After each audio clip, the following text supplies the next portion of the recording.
Joel Farabee comes in on a 4-game point streak, and he scored that one-timer goal yesterday in Nashville. You get a sense that after all the work he's put in since the start of the season, that things are starting to drop for him? Yeah, I mean, they are, but we said it for a while now about Joel's game, that it's just a matter of time for it to turn around for him, because he's been getting lots of chances. He's going to the net and he's doing things the right way. So typically when you're consistent with that, you do end up getting rewarded. So the belief is that it's going to continue for him, and that's a good thing for our team. You made a decision on your goaltending for tonight? Yep. Dustin Wolf will play tonight. I don't see a lot of that, guys going back-to-back, but the fact that I guess he only played one period yesterday sort of gives you, he makes didn't. it easy. I mean, really, he didn't even play yesterday. There wasn't much going on for him. So Devin Cooley had the bulk of the work yesterday, so Dustin is the fresher goaltender today. Any other lineup changes from yesterday? Yeah, we'll have 2 new guys coming into the lineup today. Forward, defense, or? One of each. Yeah, yeah, yeah. Huska, obviously a tough start to the season, but there's still 69 games remaining in the regular season. What's the mindset moving forward? Is it all about tonight? Is it small picture, big picture? How do you approach it? No, small for us, and it's always that way. I mean, I think that's one thing that our team has done a really good job of is you're leaving yesterday where it is, and you move on and get yourself focused for what's in front of you, and that's tonight's game. And I think that's the most important thing for our group to do, is to continue to have a mindset like that, and then make sure that they come to the rink knowing that they're going to win. And that's the other thing that's important for us, is that we have a bit of an attitude and an edge to ourselves, and you do things the right way for a full 60 minutes.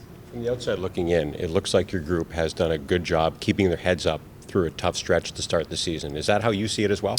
Yeah, I guess that's what I'm alluding to. Like, today's a new day. You know, you don't get the result that we wanted last night, but today is a different day where we have an opportunity to make that difference. So our players have been good with that for sure. It's not a situation that any of us want to be in, that is for sure. But if you're dwelling on what happened yesterday, you're not going to put yourself in a position to be successful today. So it's important for our guys to be able to do that. That attitude you alluded to, is that coming primarily from the group of 6-7 guys, or is that an entire room thing?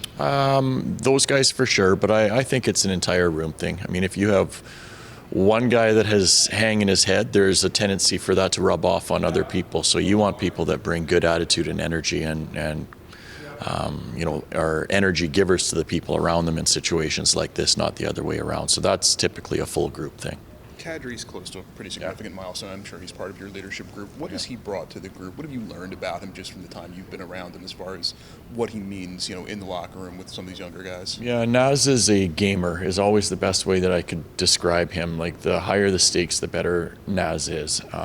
And he is one of our more competitive players on and off the ice, I would say. He's got a fire to him. So that's what you love about Naz, and you want that side of him to rub off onto some of your other players. And he most definitely is a big part of our leadership group. What do you want to see from Connor and Zane tonight?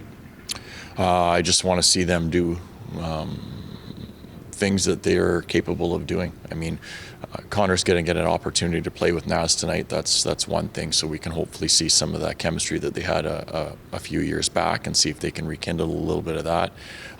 Zane is really the puck movement. Just move the puck, make sure you're comfortable and confident in his ability to do that. Brandon, is it 2 goals last game, but in the previous kind of 4 or 5 games, you guys have been scoring more. What have you seen that led to that increase in scoring, and what does the team do to score even more now, or to capitalize on those opportunities? You know, it's been the narrative, is score more, score more, score more, but I think we have to give up less, is probably the way I would turn that question around. So we've been doing the same things in regards to scoring. The focus continues to be on going to the net hard, all those things, and we're starting to get rewarded with it. We have to make sure that we do a job of checking for a full 60 minutes, and I think we've been there for 50 plus minutes every night, except for the Vegas game that we had a while ago. It's the 10 minutes that we lose during a game has cost us so far this year, so we want to make sure it's for a full 60.